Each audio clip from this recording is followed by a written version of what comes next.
Shortly after 4 o'clock this morning, I spoke to President Zelensky of Ukraine to offer the continued support of the UK, because our worst fears have now come true and all our warnings have proved tragically accurate.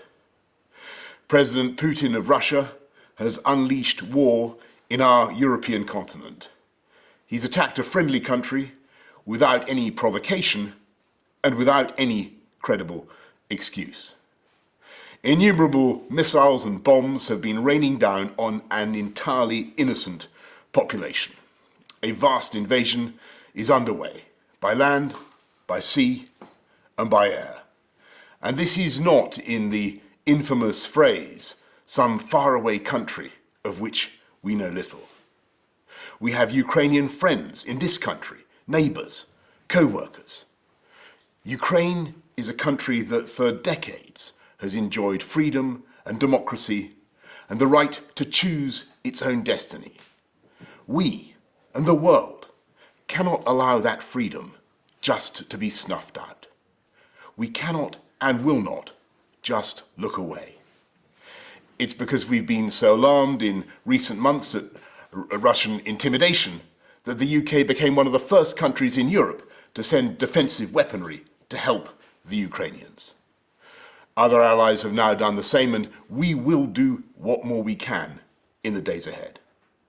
Today, in concert with our allies, we will agree a massive package of economic sanctions designed in time to hobble the Russian economy. And to that end, we must also collectively cease the dependence on Russian oil and gas that for too long has given Putin his grip on Western politics. Our mission is clear. Diplomatically, politically, economically, and eventually militarily, this hideous and barbaric venture of Vladimir Putin must end in failure.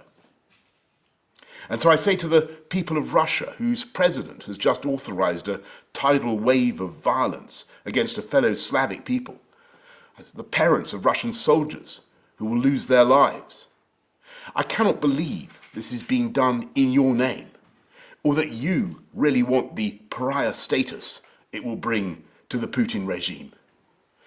And I say to the Ukrainians in this moment of agony, we are with you.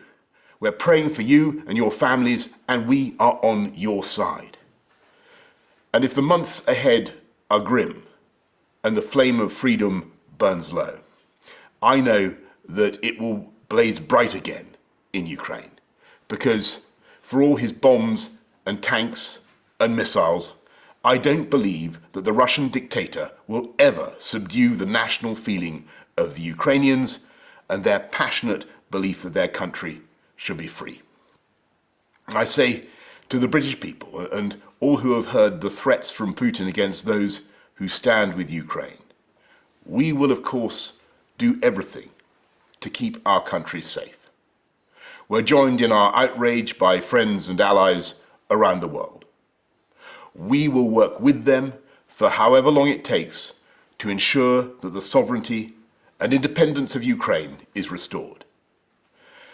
Because this act of wanton and reckless aggression is an attack not just on Ukraine, it's an attack on democracy and freedom in Eastern Europe and around the world.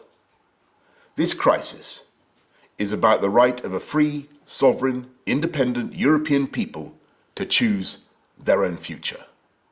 And that is a right that the UK will always defend.